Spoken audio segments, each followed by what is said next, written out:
Olá, amigos e amigas, sejam bem-vindos. Hoje trataremos sobre um assunto frequentemente visto, que é a depressão e a ansiedade desenvolvida após o AVC.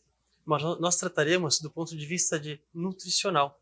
Como que a nutrição pode, uma alimentação correta, uma boa dieta, ajudar não só no controle dos fatores de risco, como hipertensão arterial, diabetes, colesterol alto, mas também a nutrição pode ajudar no controle da ansiedade e da depressão. É mais um fator, não é só ele.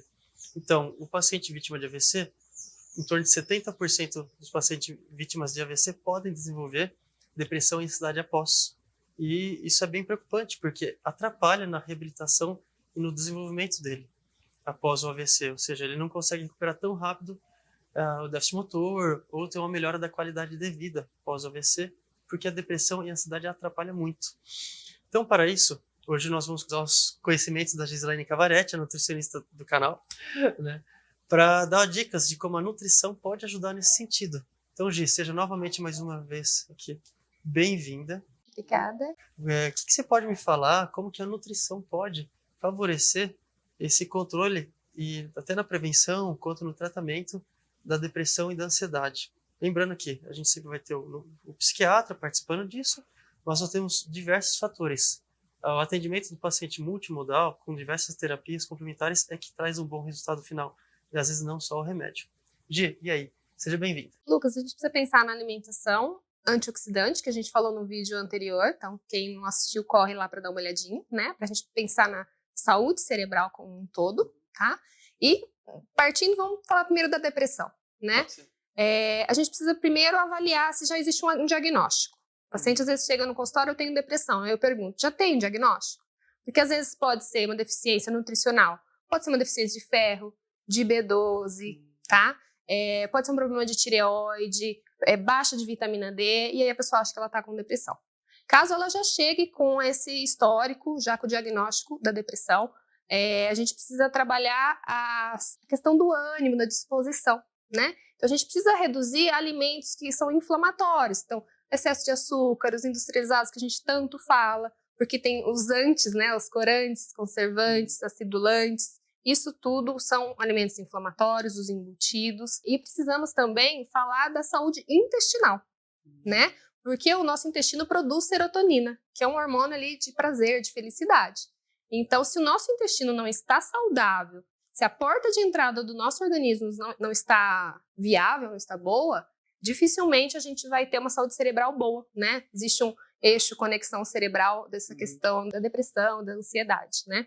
Então tem alimentos que vão favorecer, né, essa parte de produzir mais serotonina, de ajudar na melhor funcionamento do intestino, e a serotonina, por sua vez, ela favorece o controle da depressão. Isso. Quais são os alimentos?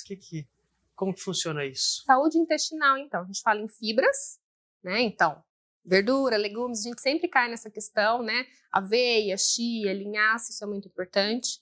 A gente precisa pensar em pré-bióticos. O que são os pré-bióticos? São alimentos para os probióticos.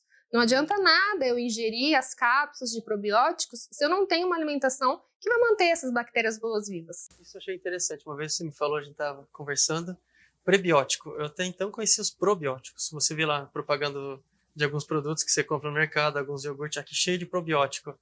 Mas você não adianta o probiótico se você não tiver o alimento dele. E foi que você comentou do prebiótico. Então, o que é o prebiótico e o que é o probiótico? O prebiótico ele vem antes, né? Então, ele serve de alimento para o probiótico, que são as bactérias boas. Então, de prebiótico a gente tem alho, cebola, alcachofra, alho poró. Todos esses alimentos, aveia, são fontes de pré-bióticos. Então, eu preciso ingerir junto com os probióticos. O probiótico de mercado, é importante dizer que geralmente ele não funciona.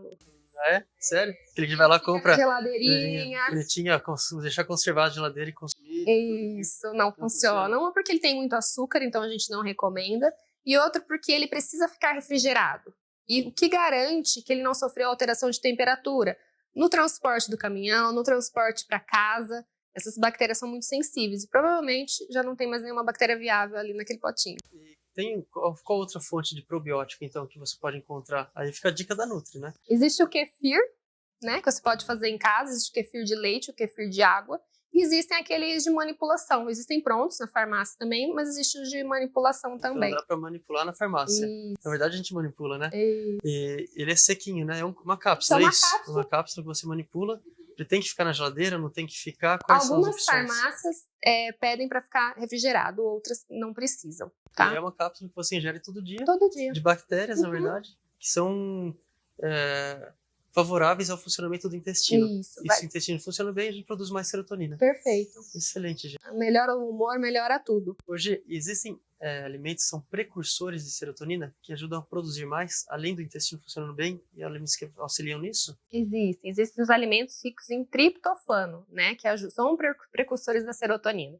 Então, banana, cacau, aveia, semente de girassol, abóbora.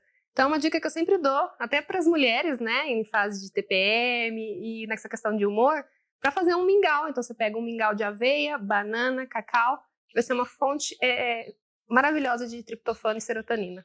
Então tá, então acho que essa é a dica, esse conhecimento do probiótico e do prebiótico, para saber como ele vai influenciar na ajuda na depressão. E óbvio, se você busca uma dieta já balanceada, ela também vai ajudar nos outros fatores de risco da prevenção do AVC. Ou seja, a dieta ela influencia em tudo, desde da prevenção do AVC do ponto de vista de fatores de risco, quanto no controle da depressão. Fechou? Fechou. Valeu, Gi, obrigado, tá? Obrigada. Mais uma vez aí, mais um vídeo bem interessante. Muita informação para vocês. Fica para o próximo vídeo, então, a gente falar um pouquinho sobre a ansiedade e os alimentos que podem contribuir ou atrapalhar. Excelente, obrigado, Gi. Valeu.